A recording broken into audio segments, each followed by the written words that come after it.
Drag this filth out by his collar. He's contaminating my five-star establishment. Frost slams his foot into Bennett's fallen suitcase. Alexander Bennett stands shell-shocked in the Grand Pinnacle's marble lobby. Security guards seize his arms. Guests stare. His disheveled appearance after 14 hours of travel has made him a target. Standards exist for a reason, sneers Dominic Frost, hotel manager. He points at Bennett's rumpled clothing with manicured fingers. This isn't a homeless shelter. Security pulls Bennett toward the exit. His luggage crashes to the floor. Contents scatter. A leather portfolio slides across polished marble. My reservation, Bennett starts. Save it. Frost cuts him off. He kicks Bennett's fallen briefcase hard. Take your delusions elsewhere. Staff snicker. Phones emerge to record the humiliation. A desk clerk shifts uncomfortably but remains silent. Frost leans in, voice low but cutting. People like you don't belong here. Remember that. Remember, what would you do if you were humiliated in public, only for them to discover they'd just ruined their own careers? Little does the arrogant hotel staff know they've just manhandled the one person who controls their entire professional future. Alexander Bennett arrives at the Grand Pinnacle Hotel, his appearance deliberately disheveled. The seasoned businessman has just completed the purchase of a controlling interest in the struggling luxury chain. His wrinkled clothing and unkempt hair aren't accidental, they're strategic. He's conducting undercover evaluations of service quality across the properties before implementing his planned reforms. The revolving doors deposit him into the opulent lobby where crystal chandeliers cast prismatic light across marble floors. Guests in designer clothes mill about, their voices a gentle hum of privilege. Bennett adjusts his worn backpack and approaches the front desk. Dominic Frost, the hotel manager, stands nearby reviewing reports. His tailored suit fits perfectly, not a thread out of place. He glances up, his gaze immediately landing on Bennett. His expression shifts from neutral to disgusted in an instant. Frost exchanges meaningful looks with the front desk staff. One receptionist raises an eyebrow. Another suppresses a smirk. Bennett notices these micro-expressions but continues his approach, moving with purpose despite his rumpled appearance. Good afternoon, Bennett says, placing his reservation information on the counter. Checking in, please? Before the receptionist can respond, Frost intercepts, stepping between Bennett and the desk. May I see some identification, sir? The question sounds like an accusation. Of course. Bennett produces his ID. My luggage was delayed and it's been a difficult journey. I'm looking forward to settling in. Frost scans the computer screen, his manicured fingers scrolling through the system. He finds the reservation, but his eyes narrow with suspicion. The executive suite is booked for a week. How could someone who looks like this afford their premium accommodations? We'll need to verify payment before proceeding, Frost announces loudly enough for nearby guests to hear. Bennett presents his black card. Frost inspects it as if handling something contaminated, holding it by the edges between two fingers. He signals to a staff member who moves to the phone, calling the bank while Bennett waits. From across the lobby, a young desk clerk named Olivia Tran watches the interaction with growing discomfort. Unlike her colleagues, she shows no amusement at Bennett's treatment-only professional concern. The system is showing a delay with your card verification, Frost says, his tone suggesting this confirms his suspicions. Perhaps you'd like to try another method of payment? When the card verification temporarily stalls due to an international transaction flag, Frost's thin veneer of professionalism completely shatters. There appears to be a problem with your payment method. Frost announces this loudly, ensuring nearby guests turn to look. His voice carries across the marble lobby, deliberately drawing attention to Bennett's predicament. Bennett maintains his composure. I've been traveling internationally. It's likely triggered a security flag with the bank. I can provide an alternative card. That won't be necessary. Frost cuts him off with a dismissive wave. His eyes scan Bennett from head to toe, lingering on his scuffed shoes and wrinkled shirt. "Sir, this establishment caters to a certain caliber of clientele." The word "sir" sounds like an insult in his mouth. "Perhaps the budget hotel across town would be more appropriate for someone in your situation." Guests pretend not to listen while hanging on every word. A couple at the concierge desk exchange whispers behind manicured hands. "I'd like to speak with hotel management, please," Bennett says, his voice level despite the public humiliation. Frost straightens, adjusting his designer tie with a practiced flick of his wrist. A cold smile appears. "I am the manager, and I'm exercising my right to refuse service." Two security guards materialize behind Bennett, their presence a silent threat. One places a hand near his radio, as if Bennett might require physical removal at any moment. "I see."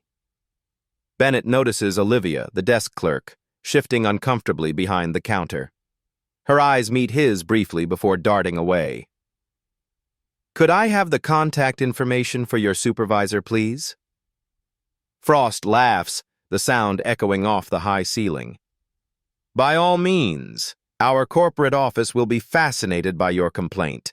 He nods to security. "Please escort our unwanted visitor out." Bennett reaches for his phone. Frost immediately stiffens. "He's reaching for something," Frost says sharply to security. "Possible weapon." The guards respond instantly, grabbing Bennett's arms with unnecessary force. His phone clatters to the floor. Bennett's genuine surprise registers as resistance to the guards, who tighten their grip. From Frost's perspective, he's doing his job perfectly, protecting the hotel's elite image from contamination. He leans toward his assistant, whispering instructions. "Document this as a security incident. Note that he became aggressive when denied entry." At the desk, Olivia steps forward. "Mr. Frost, perhaps we should—" "Back to your station," Frost snaps without looking at her. "This doesn't concern you."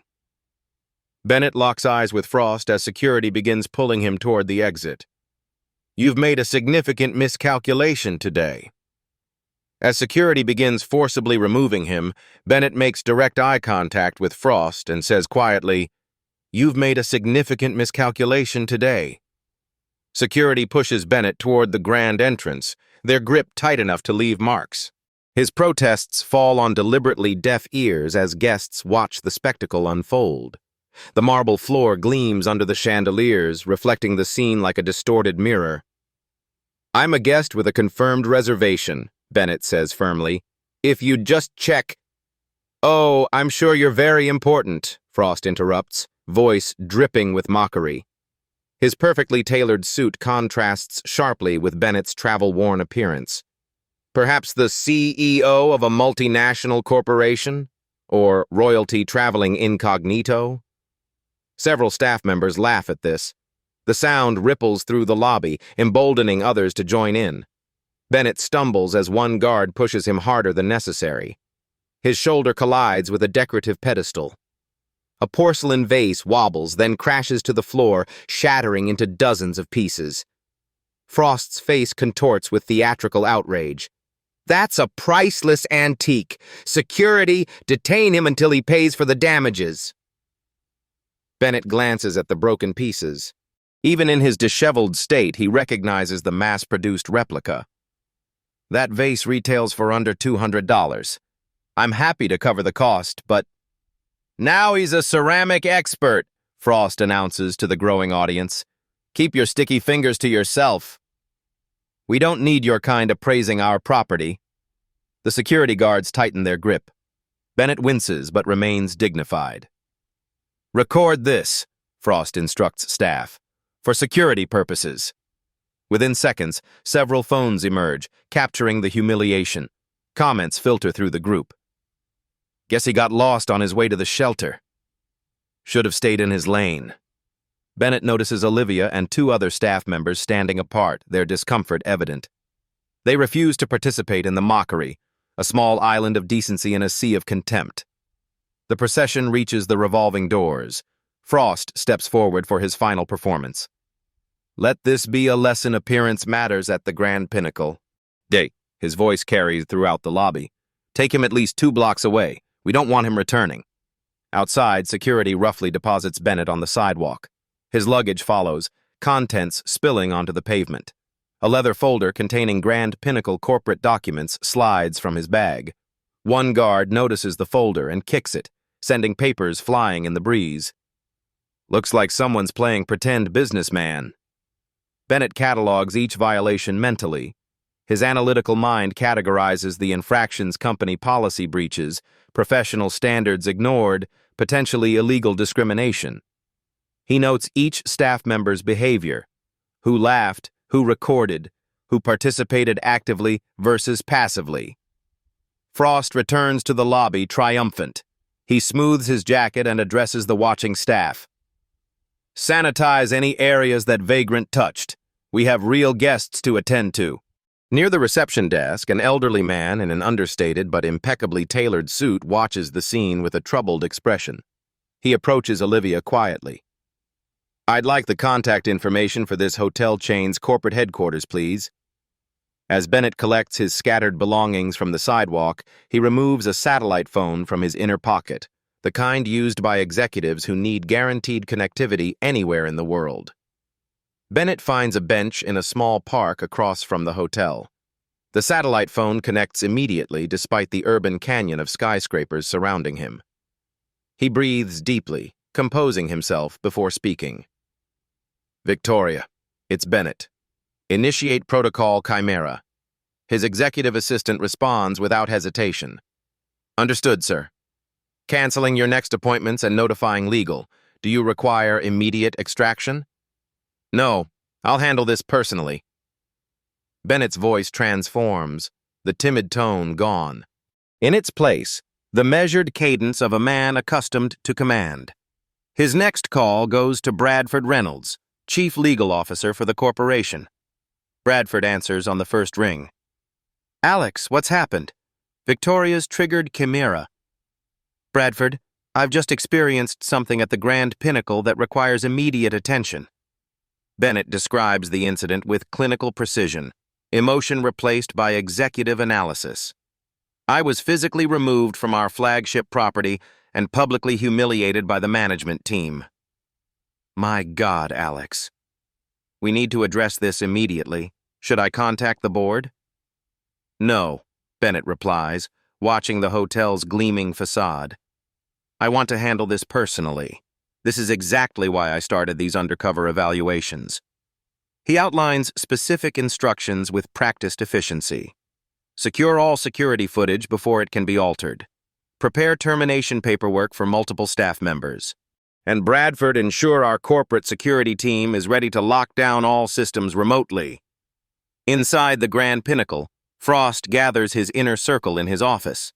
The hotel manager's movements are animated, riding the high of his perceived victory. You should have seen his face when security grabbed him, Frost laughs, mimicking Bennett's expression of shock. These people need to learn their place. His assistant smiles nervously. Do you think he might complain to corporate? Frost dismisses the concern with a wave. Who would believe him? Besides, regional management knows I maintain standards here. He turns to the head of security. Delete today's lobby footage. File an incident report describing him as aggressive and potentially dangerous to guests. In the employee restroom, Olivia leans against the wall, phone pressed to her ear. Her voice is low, urgent. I need to report an incident at the Grand Pinnacle Hotel. Say. She provides her employee ID to the ethics hotline operator. A potential guest was just physically removed from the property without cause. The manager encouraged staff to record and mock him. Unbeknownst to Olivia, ethics reports of this severity are automatically escalated to executive management. Her detailed account will reach Bennett's team within the hour. Bennett enters a competing luxury hotel where he maintains a permanent suite. The transformation is immediate. A hot shower, a shave, and a tailored suit later, Alexander Bennett, the executive, emerges. His authoritative presence and commanding stature would be unrecognizable to those who humiliated him hours earlier. At his laptop, Bennett reviews the Grand Pinnacle's organizational chart. He studies employee profiles, focusing on Dominic Frost. The manager's personnel file reveals a pattern: customer complaints mysteriously resolved without consequence, performance reviews that contradict guest feedback, promotions despite mediocre metrics. A notation catches Bennett's eye. Frost previously worked under Regional Director Thomas Whitmore, a college roommate. The connection explains the insulation from consequences. Bennett makes a final call to corporate security. "I want all Grand Pinnacle systems locked down immediately. Preserve all surveillance footage, electronic communications, everything. And please," he adds, straightening his tie, "ensure this happens without alerting local management." As Bennett knots his tie and checks his appearance in the mirror, his expression isn't one of anger but of calm, focused purpose. The look of someone about to deliver a masterclass in consequences. Frost strides through the hotel's employee entrance at precisely 8 a.m., coffee in hand. The morning briefing awaits, and he's prepared his usual list of criticisms disguised as improvement opportunities. His routine shatters when he notices unfamiliar faces in the security office. "Excuse me," he says, authority ringing in his voice. "Who authorized external personnel in my security room?" A woman in a crisp suit turns, extending a corporate ID badge. "Grace Chen, Corporate Security Compliance. We're conducting a routine audit of all surveillance systems and access logs." Frost's smile doesn't reach his eyes. "I wasn't informed of any audit." "Standard procedure. Unannounced compliance checks ensure accurate data sampling." She gestures to her team. "We've been here since 5 a.m. 5 a.m. Frost's grip tightens on his coffee cup. "That's highly irregular. I should have been notified." Grace maintains her professional demeanor. "Your regional office approved the audit last week. We have all necessary authorizations." Frost reaches for his phone to call his regional director. The call fails to connect. He tries his administrative access code to review the security footage. "System temporarily unavailable," flashes on the screen. "What's happening with our systems?" Frost demands. "Routine maintenance update," Grace replies. "All access credentials are temporarily suspended during the audit." Standard protocol. Frost's composure cracks slightly. Something feels wrong. Very wrong. "I need you and your team to be on perfect behavior today," Frost instructs his staff during a hastily called meeting. "Corporate is conducting some kind of surprise audit. It's probably nothing, but let's not give them any ammunition." After dismissing the general staff, he pulls aside those involved in yesterday's incident.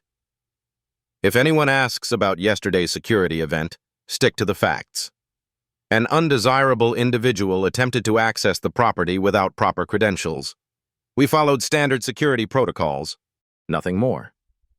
Meanwhile, in the corporate headquarters across town, Bennett meets with Diane Rodriguez, HR director, and the legal team. Security footage from the Grand Pinnacle plays on the conference room screen.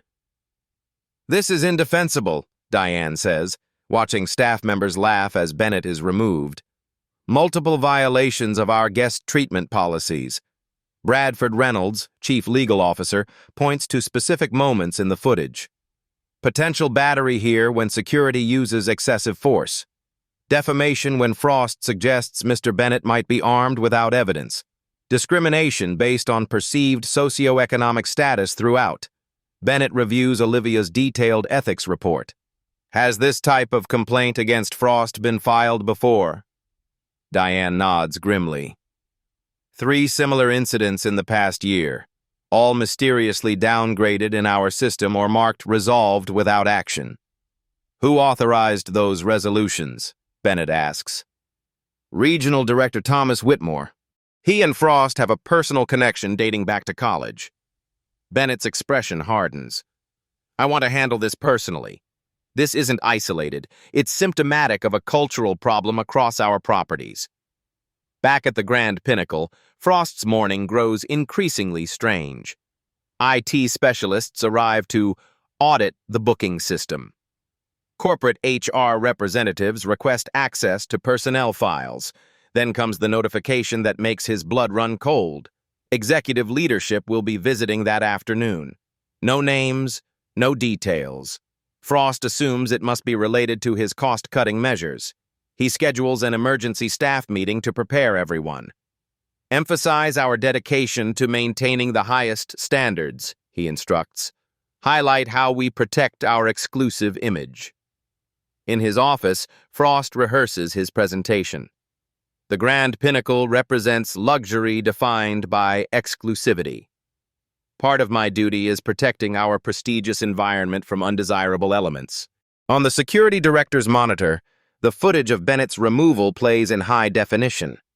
A corporate security officer forwards it directly to Bennett's phone with a simple message, "Evidence secured."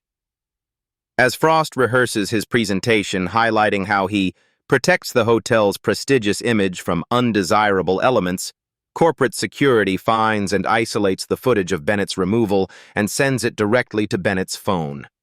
By noon, the Grand Pinnacle hums with unusual tension. Staff exchange nervous glances as more corporate personnel arrive. Frost counts 4 HR representatives, additional security officers, and 3 people from legal all moving with purpose, all refusing to provide details. What exactly is happening today? Frost corners one HR representative near the employee entrance. "I'm the general manager. I should be informed." "A significant situation requiring attention," she replies, her professional tone revealing nothing. "That's all I can share at this time." Frost lingers near the security office, eavesdropping on conversations. A security officer speaks into his radio. "Confirm the chairman's direct orders have been implemented property-wide." Chairman. The word hits Frost like ice water. He retreats to his office, fingers trembling slightly as he searches online for information about the hotel chain's leadership. Alexander Bennett, private investor. Acquired majority ownership 3 months ago. Limited public information. No clear photograph. Frost scrolls frantically through search results, finding only business articles about Bennett's reputation for hands-on evaluation of his investments. The connection forms in his mind yesterday's incident, today's sudden corporate presence. Impossible. It couldn't be. Frost finds Olivia alone at the employee break room. He closes the door behind him. "What exactly did you tell the ethics line?" His voice is low, dangerous. Olivia straightens. "I'm not at liberty to discuss that." "Listen carefully." Frost steps closer. "Your future at this hotel, in this industry, depends on your loyalty right now. Whatever you reported, you were mistaken, confused. You want to retract your statement. Are you threatening me, Mr. Frost?" "I'm offering career guidance." His smile doesn't reach his eyes. "Help me navigate this misunderstanding, and I'll ensure you're promoted next quarter. Continue this mistake, and I'll make sure you never work in luxury hospitality again." Olivia's silence confirms Frost's fears. In the ventilation duct above them, a small recording device captures every word of the threat, transmitting directly to corporate security. At company headquarters, Bennett conducts a strategy session with the executive team. Digital displays show performance metrics from properties across the chain. The Grand Pinnacle incident isn't isolated, Bennett explains, highlighting data points across the screen. It's symptomatic of a culture that has forgotten our purpose. Charts display declining customer satisfaction, despite maintaining high room rates.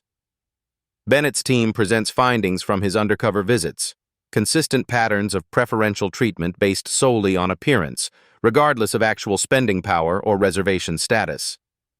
Our properties increasingly operate as exclusionary clubs rather than service providers, Bennett says.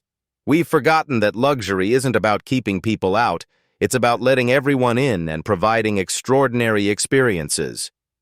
The chief operations officer looks troubled. Retraining at this scale will be expensive. More expensive than losing our reputation? Bennett counters. The Grand Pinnacle will be our first implementation site. We'll retrain from the ground up if necessary. Back at the hotel, Frost becomes increasingly desperate.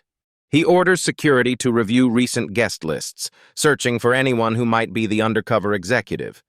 He scrutinizes names of business leaders and celebrities, completely overlooking Bennett's unremarkable reservation. The conference room is being prepared for an important announcement. Staff whisper among themselves, theories spreading like wildfire. Frost's assistant approaches, face pale. "Sir, Alexander Bennett just checked in at the front desk. He's asking to see you immediately." As corporate personnel secure the main conference room for an important announcement, Frost receives a notification on his tablet. Alexander Bennett has just checked in at the front desk and requested to see the manager immediately. Frost adjusts his tie with trembling fingers. One deep breath, then another. He schools his features into his most welcoming expression, the one reserved for celebrities and high rollers. With shoulders squared, he strides across the lobby toward the front desk. He spots him immediately. A distinguished older gentleman stands at the counter, Olivia assisting him with practiced efficiency. The man radiates authority in his tailored charcoal suit. His silver hair is perfectly styled, his posture commanding respect without effort. "Mr. Bennett," Frost calls, extending his hand. "What an honor! I'm Dominic Frost, General Manager. We're delighted to welcome you to the Grand Pinnacle." The man turns. Recognition hits Frost like a physical blow. The face is the same now, clean-shaven and rested, but unmistakably yesterday's vagrant. Frost's outstretched hand hangs awkwardly between them. "Mr. Frost." Bennett's voice carries quiet authority. "We've met before, though under different circumstances." Blood drains from Frost's face. His mind races through damage control scenarios, each more desperate than the last. His voice drops to a conspiratorial whisper. "Sir, there seems to have been a misunderstanding. If we could discuss this privately that won't be necessary." Bennett's tone remains professionally detached. "We'll address everything shortly in the conference room. I believe your presence has been requested at the staff meeting in 5 minutes." Around them, the lobby buzzes with growing recognition. A bellhop drops a guest's bag with a thud. The concierge stops mid-sentence, phone receiver suspended in air. A security guard, the same one who had physically removed Bennett, stares open-mouthed, his clipboard clattering to the floor. Frost notices staff deliberately creating distance from him, previously loyal employees suddenly finding urgent tasks across the lobby. Bennett observes these reactions with clinical detachment. He takes no pleasure in Frost's obvious panic, viewing this as necessary correction rather than personal revenge. He notices Olivia's small, vindicated smile and mentally notes her integrity. "Mr. Bennett," Frost attempts one final desperate maneuver. "I can explain everything. My staff acted without my authorization. I was merely—" Bennett raises a hand, silencing him mid-sentence. "Save your explanation for the meeting, Mr. Frost. Everyone will have an opportunity to account for their actions." The hotel manager's mouth opens and closes without sound. The power dynamic has shifted so completely that words fail him. Staff members watch their formerly intimidating boss reduced to speechlessness. Bennett turns to Olivia. "Is the conference room ready?" "Yes, sir. Everyone is assembled as requested." "Excellent." Bennett straightens his already perfect tie. "Shall we, Mr. Frost?" As Bennett walks calmly toward the conference room, Frost remains rooted in place, watching his career crumble before his eyes while staff members deliberately create distance from him. Rats fleeing a sinking ship. The Grand Pinnacle's largest conference room fills beyond capacity. Staff from every department stand along the walls, while corporate representatives direct seating arrangements with precision. Those involved in yesterday's incident find themselves assigned to the front row, deliberately positioned to face the podium. Frost is isolated at a small table directly centered before the stage, separated from his management team. Whispers cease instantly when Bennett enters with his executive team. He takes his position at the podium, surveying the room with measured calm. His demeanor carries no hint of anger, only disappointment and resolve. The contrast between his composed dignity now and yesterday's treatment hangs in the air, unspoken but palpable. "Good afternoon," Bennett begins, his voice carrying effortlessly. "For those who haven't connected the dots yet, I'm Alexander Bennett, chairman and majority shareholder of Pinnacle Luxury Resorts." He pauses, allowing this information to ripple through the room. "Yesterday, I experienced your hospitality firsthand, though not as the person standing before you now." Bennett nods to a technical specialist who activates the room's projection system. Security footage from the previous day appears on the large screen, crystal clear and unmistakable. Staff shift uncomfortably as the scene unfolds. Frost's condescension, security's unnecessary roughness, employees laughing and recording the humiliation on personal devices. "This wasn't a random evaluation," Bennett continues. "Over the past month, I've stayed at 12 of our properties under similar circumstances. The Grand Pinnacle ranks last in how you treat guests who don't match your preconception of worthy." From his isolated seat, Frost maintains a rigid posture, desperately trying to project confidence. Beneath the table, his knees bounce uncontrollably. His mind races through potential escape routes, someone to blame, explanations to offer, excuses to make. Bennett clicks to the next slide, displaying performance metrics. Luxury isn't defined by excluding people. It's defined by how we treat everyone who walks through our doors. Every guest deserves respect, not because of who they might be, but because that's the standard to which we hold ourselves. Charts show declining guest satisfaction scores despite premium pricing. We charge exceptional prices. We promise exceptional experiences. Yet we deliver exceptional service only to those who already look successful. Bennett's expression turns grave. "Effective immediately, the following positions are terminated for violations of company policy, customer respect protocols, and in some cases, basic human decency." The screen changes to display a list of names. Frost's appears at the top, followed by security personnel and staff members who actively participated in yesterday's incident.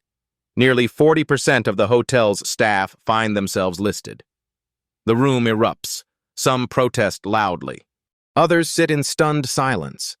Those who showed compassion or discomfort during the incident exhale with visible relief upon confirming their names are absent.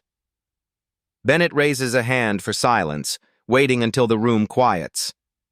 This isn't a decision made in anger or retaliation. Each termination is documented with specific violations, which HR will review individually with each of you. He continues, his tone shifting to one of rebuilding. This property will close for 2 weeks for comprehensive retraining.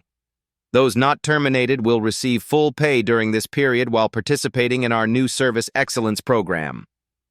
Frost suddenly stands, his chair scraping loudly against the floor. "This is outrageous. You can't possibly terminate staff for following security protocols against a perceived threat." Bennett responds with unruffled authority. "Mr. Frost, the security cameras captured you instructing staff to delete footage and fabricate reports. Your termination includes a prohibition on future employment at any hospitality organization in our corporate network." Frost's face flushes dark red. Before he can respond, Bennett continues. "True luxury isn't about excluding people. It's about creating exceptional experiences for everyone who chooses our brand. Starting today, that's the standard by which we'll measure success." Olivia notices something the others miss. Corporate security officers have positioned themselves near each exit. Their stance isn't threatening, but their purpose is clear. They anticipate resistance beyond mere verbal protests. As Bennett outlines the radical transformation planned for the hotel, Olivia notices corporate security quietly positioning themselves near exits, almost as if they're anticipating something beyond just verbal protests from the terminated employees. The aftermath unfolds like a precisely choreographed ballet across multiple locations. At the Grand Pinnacle, HR representatives set up in private offices, conducting exit interviews with terminated staff. Many protest their innocence or minimize their involvement. "I was just following Mr. Frost's lead," a front desk supervisor insists, her voice trembling. "Everyone was doing it." The HR director reviews footage showing the woman recording Bennett's humiliation on her phone, adding mocking commentary. This video was shared to your personal social media accounts with derogatory hashtags. Would you like to revise your statement? Corporate security escorts each terminated employee through a meticulous exit process. Personal belongings are collected under supervision. Hotel property, including keycards, manuals, and electronic devices, are surrendered and logged. Several employees attempt to delete incriminating messages or social media posts, unaware that everything has already been thoroughly documented. In the executive offices, Frost refuses to participate in the exit interview process. "This termination is wrongful and discriminatory," he declares to the HR representative. "I was protecting this property's standards and reputation. You'll be hearing from my attorney." When corporate security arrives to escort him from the property, Frost creates a scene in the lobby. "This entire situation is a setup," he shouts, voice echoing off marble surfaces. "Bennett deliberately appeared disheveled to entrap us." Guests watch uncomfortably as security guides the increasingly agitated manager toward the exit. None of the remaining staff step forward to support him. The same security officer who had roughly removed Bennett now finds himself documenting Frost's behavior with professional detachment. At corporate headquarters, Bennett conducts a strategy session with his executive team. Large screens display data from all properties in the chain. "The Grand Pinnacle situation isn't isolated," Bennett explains, highlighting patterns across multiple locations. "It's symptomatic of a cultural drift affecting our entire brand." The chief marketing officer nods in agreement. "Our public identity has shifted from service excellence to exclusivity. We're attracting clients who value status over experience." Bennett displays findings from his undercover evaluations, properties increasingly prioritizing guests based on appearance rather than reservation status, staff trained to identify high-value clients through visual cues, and systematic differences in service quality based on perceived wealth. Data analysis reveals a troubling pattern: guests rating highest on first impression metrics receive demonstrably better service than those who don't match the luxury profile, regardless of actual spending patterns. "We've created a system that rewards the wrong behaviors," Bennett concludes, "and we've hired people who excel at those behaviors." The legal team presents their assessment of potential ramifications from the mass termination. "We should anticipate discrimination claims from terminated employees," the chief legal officer warns, "particularly those who will claim they were following established practices." Bennett remains unworried. "We have documented violations for each termination. This isn't about appearance. It's about behavior that contradicts our stated policies and values." The PR team develops a comprehensive response strategy, anticipating media interest when terminated employees inevitably share their stories. They propose careful messaging focused on recommitting to core values without specific references to the incident. Bennett surprises them by advocating transparency. "We don't hide from our mistakes. We acknowledge them, correct them, and grow from them. That's how we rebuild trust." While the strategy session continues, Bennett authorizes immediate changes: new training protocols emphasizing service equality, revised performance metrics prioritizing consistent quality across all guest interactions, and elimination of appearance-based evaluation criteria. At his upscale condominium, Frost receives notification that his company-provided housing must be vacated within 30 days. When he attempts to drive to a meeting with a potential attorney, he discovers his company car has been remotely disabled in his garage. His industry contacts suddenly become unavailable when he reaches out for support. "I'm afraid I have another commitment," a former colleague says awkwardly before ending their call. "Best of luck, Dominic." Frost discovers his professional reputation is already compromised. The incident report has been shared with industry partners as a case study in unacceptable management practices. His name appears on hospitality industry blacklists, typically reserved for employees who commit fraud or harassment. Back at the hotel, Bennett personally meets with staff members who demonstrated integrity during the incident. Olivia is called to a private meeting where Bennett offers her a new position. "We're creating a customer experience director role for the reopened property," he explains. "Someone who ensures our service standards apply equally to every guest. Your actions yesterday demonstrated exactly the values we need to rebuild." Two junior staff who attempted to intervene during Bennett's removal receive similar recognition and advancement opportunities. The message spreads quickly. Integrity and equal treatment are the new currency for success within the organization. In the main conference room, Bennett outlines his vision for the hotel's future to the remaining staff. "True luxury comes from how people feel in our presence, valued, respected, appreciated. Anyone who can afford our services deserves our best, regardless of how they look or what we assume about them." As the meeting concludes, Bennett's phone buzzes with an urgent message from legal. Frost has retained Wallace Sullivan, an aggressive attorney known for transforming employment disputes into public relations nightmares. Sullivan has already contacted several news outlets, framing the terminations as elitist corporate overreach. The potential public battle has just begun.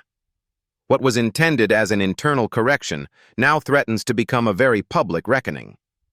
As Bennett implements sweeping changes across the organization, reports emerge that Frost has hired an aggressive attorney known for targeting corporations with negative publicity campaigns, threatening to transform a private corporate matter into a public relations nightmare. 1 month later, Bennett sits in a sleek conference room at corporate headquarters. Light streams through floor-to-ceiling windows, illuminating the polished mahogany table where the company's legal team arranges documents with methodical precision.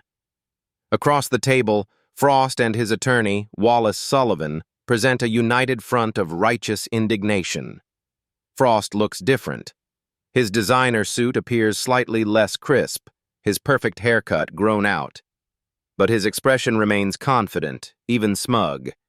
He believes Bennett will settle rather than risk the public relations damage Sullivan has threatened. Sullivan speaks first, his practiced tone conveying moral outrage. "My client was terminated without proper process for simply maintaining the hotel's standards." He slides a folder across the table. "This vindictive action by Mr. Bennett was personal retaliation disguised as corporate restructuring." Bennett remains impassive, fingers steepled before him. He nods slightly to Bradford Reynolds, the company's chief counsel.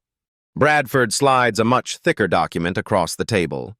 This details 27 specific policy violations documented during Mr. Frost's tenure, 16 of which occurred during the incident in question. His tone remains professional, almost clinical. Each violation references specific company policies with time-stamped evidence. Sullivan dismisses this with a wave. "Selective enforcement to justify a predetermined outcome. We have evidence that the chairman engineered this entire situation to justify a mass restructuring while avoiding severance obligations." Bennett speaks for the first time, his voice measured. "Evidence? Please share it." The attorney produces affidavits from former employees claiming Bennett deliberately appeared disheveled to provoke reactions. "Mr. Bennett created a deceptive scenario specifically to entrap our client." "Interesting theory," Bennett responds. He nods again to his legal team. They distribute tablets displaying comprehensive documentation, multiple ethics complaints previously buried, customer satisfaction scores manipulated to hide negative feedback from undesirable guests, and staff testimony about unofficial appearance-based service policies. "Note the dates," Bradford points out. "These complaints predate Mr. Bennett's ownership of the company by years. There's a consistent pattern of discriminatory behavior and policy violations." Sullivan shifts uncomfortably, but maintains his aggressive stance. "My client was following established cultural norms in luxury hospitality. If there were issues, they were systemic, not individual." "We agree the problems were systemic," Bennett responds. "That's why we're addressing them systemically. However, Mr. Frost's personal actions went far beyond cultural issues. Bennett signals to the technical specialist who plays audio recorded in the employee break room. Frost threatening Olivia's career if she didn't retract her ethics report. The recording is crystal clear, capturing every word of the intimidation attempt. Frost pales, whispering urgently to Sullivan. The attorney's confident demeanor cracks visibly. He requests a brief recess to confer with his client. In a private room, Sullivan confronts Frost. "You didn't tell me about threatening witnesses." That changes everything.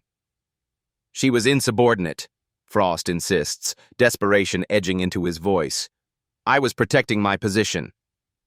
They have you on tape explicitly threatening her job if she told the truth." Sullivan collects his documents. "This case is no longer winnable." When they return, Sullivan's approach has shifted completely. "My client is willing to discuss reasonable settlement terms." Bennett addresses Frost directly, ignoring Sullivan. "I didn't engineer a scenario to justify your termination. I simply experienced what countless guests have endured under your management judgment based on appearance rather than character." Bennett leans forward, his gaze unwavering. "We're prepared to defend our actions in court if necessary. All documentation will become public record. Your future employment prospects within the industry would be limited." The threat hangs in the air, its implications clear. Bennett continues, "Alternatively, we can offer a modest settlement in exchange for a non-disclosure agreement and your agreement to attend sensitivity training before seeking new hospitality employment." Sullivan immediately recognizes this as the lifeline it is. "We'd need to discuss specifics." "This offer acknowledges the legal process while holding Mr. Frost accountable," Bennett replies. "It's not negotiable." After a tense private discussion, Frost reluctantly accepts the terms. His earlier confidence has evaporated completely, replaced by the hollow recognition of comprehensive defeat. As papers are signed, Bennett offers one personal observation. "The most expensive suit in the world can't disguise a lack of character, Mr. Frost.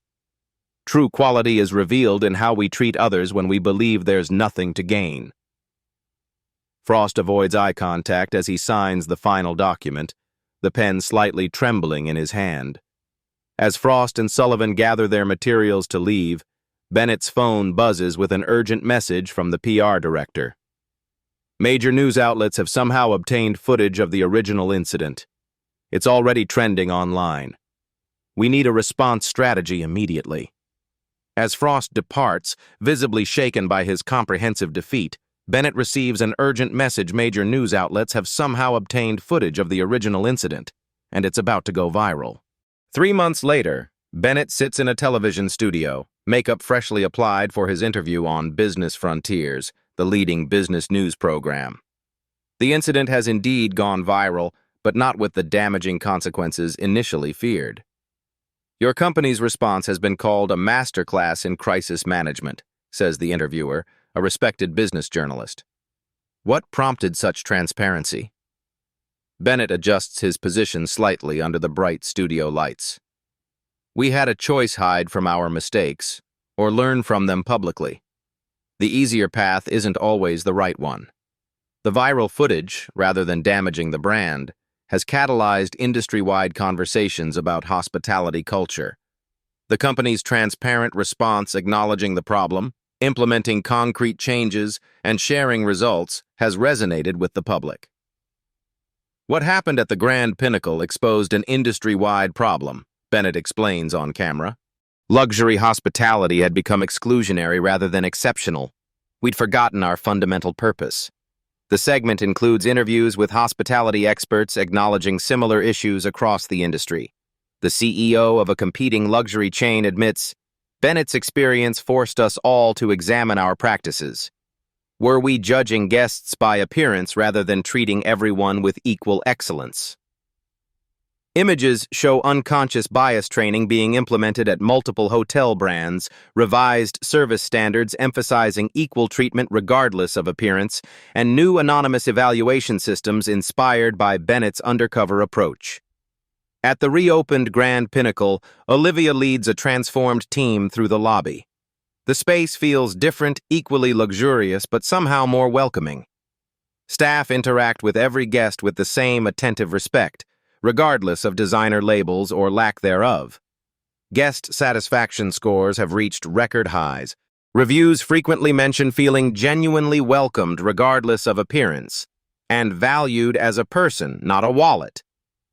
The property has become the chain's flagship for its new service philosophy. Bennett implements a company-wide service equality metric tracking how consistently quality service is delivered across different guest demographics. Properties are evaluated not just on overall satisfaction, but on service consistency across all guest types. "We mystery shop our own properties regularly," Bennett explains in the interview, "but now we send evaluators of different ages, races, and apparent socioeconomic backgrounds. The true test is whether everyone receives the same exceptional experience." Industry publications feature articles about the Bennett standard, treating every guest as potentially important, not because of who they might be, but because everyone deserves respect. Competing luxury brands adopt similar language in their training materials, racing to demonstrate their commitment to service equality. The camera cuts to footage of a small nonprofit organization working with homeless populations. Its newest employee orientation leader looks familiar. Dominic Frost, now more casually dressed, guides new volunteers through sensitivity training. Mr. Frost's settlement included professional counseling and sensitivity training, the narrator explains. In what some call the most surprising development, he has left hospitality entirely and now works for a nonprofit focused on economic opportunity and dignity for homeless populations. The irony isn't lost on viewers, but the segment presents it as redemption rather than punishment. A man learning from his mistakes and finding purpose in helping the very people he once dismissed. At an industry conference titled Redefining Luxury, Bennett delivers the keynote address to a packed auditorium. Hotel executives from around the world listen attentively, notebooks open. The true measure of luxury isn't exclusivity. It's extraordinary service delivered without prejudice, Bennett tells the audience. When we judge books by their covers, we miss the most valuable stories. The camera pans across the audience as they rise for a standing ovation. Among them, Bennett notices a familiar face, the elderly guest who witnessed his humiliation and requested corporate contact information that day at the Grand Pinnacle. As Bennett concludes his speech to standing applause, he notices a familiar face in the audience, the older guest who had witnessed his humiliation and requested corporate contact information that day at the Grand Pinnacle. 1 year after the incident, Bennett walks through the Grand Pinnacle's revolving doors. The lobby still gleams with marble and crystal, but the atmosphere has transformed. Staff members greet every arriving guest with the same genuine welcome, whether they arrive in designer clothes or travel-worn casual wear. Bennett observes a backpacker receiving the same attentive service as a businessman in a bespoke suit. Neither guest knows they're being watched by the company's chairman. Both experience the same caliber of respectful attention. Olivia, now the hotel's general manager, crosses the lobby to greet Bennett. Her confidence has grown with her position, her handshake firm and professional. "Mr. Bennett, welcome back." Her smile is genuine. "Would you like to see what we've accomplished?" She leads him on a tour of the transformed property. Staff members recognize Bennett, nodding respectfully as he passes. There's no fear in their acknowledgement, only professional appreciation. "The physical space hasn't changed much," Olivia explains as they walk, "but everything else has." She highlights the operational transformations, staff trained to recognize and counteract unconscious bias, elimination of appearance-based security protocols, and a new guest feedback system capturing experiences across all touchpoints. "The most significant change isn't procedural," Olivia says, stopping in a quiet corner of the lobby. "It's a fundamental shift in how we define our purpose. We're not gatekeepers of exclusivity. We're creators of exceptional experiences for anyone who chooses us." Later, Bennett meets with the full staff in the same conference room where the terminations occurred 1 year earlier. The energy couldn't be more different. There's pride and purpose where there had been fear and resentment. You've transformed not just this property, but our entire approach to luxury, Bennett tells them. He shares the latest metrics. Guest satisfaction at all-time highs, employee retention improved by 40%, and industry recognition including Most Transformative Brand at the recent Hospitality Awards. That evening, Bennett dines at the hotel's restaurant. The maitre d' seats him at a table near the window. Bennett notices an elderly couple at the adjacent table, celebrating what appears to be an anniversary. A bottle of champagne chills beside them. Bennett recognizes the husband, the guest who witnessed his humiliation and requested corporate contacts that fateful day. The man doesn't immediately recognize Bennett in this context. After a moment's hesitation, Bennett introduces himself. I believe we were both at this hotel about a year ago, though under very different circumstances. The recognition dawns slowly in the older man's eyes. My word, you're the gentleman they removed from the lobby. And also... The chairman, yes, Bennett confirms with a small smile. I wanted to thank you for what you did that day. Requesting corporate contacts to report what you witnessed, that small act of concern from a stranger mattered more than you know. The guest appears momentarily stunned. Your experience troubled me deeply. I've stayed at luxury hotels my entire life, but I'd never seen someone treated with such blatant disrespect. His wife adds, Harold couldn't stop talking about it. He was determined to report what happened. Bennett raises his glass in appreciation. To judging people by their character rather than their appearance, and to those who stand up when they witness injustice. They share a toast across the tables, a quiet moment of recognition. Later, Bennett observes the lobby from a comfortable chair in the corner. A disheveled traveler enters, clearly exhausted from a long journey. His clothes are wrinkled, his hair unkempt. A year ago, this arrival would have triggered subtle alarms throughout the staff. Now the front desk manager steps forward immediately, offering a warm welcome and a refreshment while check-in begins. There's no judgment, no whispered comments, just genuine service. Bennett smiles, satisfied that the transformation is complete. Before departing, he leaves an envelope with Olivia containing bonuses for every staff member and a handwritten note. Luxury isn't what we wear or how we appear. It's how we make others feel in our presence. You've created something more valuable than exclusivity. You've created belonging. The note ends with a simple truth. In the end, true character is revealed not by how we treat those we think important, but by how we treat everyone before we know who they are. If this story of accountability and transformation resonated with you, hit that like button to help more people discover it. Subscribe to Beat Stories for more powerful narratives that explore justice, redemption, and the consequences of our actions. Our weekly uploads feature real situations where people faced pivotal moments that changed everything. Join our growing community where we discuss ethical leadership, accountability, and those satisfying moments when justice is perfectly served. Your subscription helps us continue bringing these important stories to light.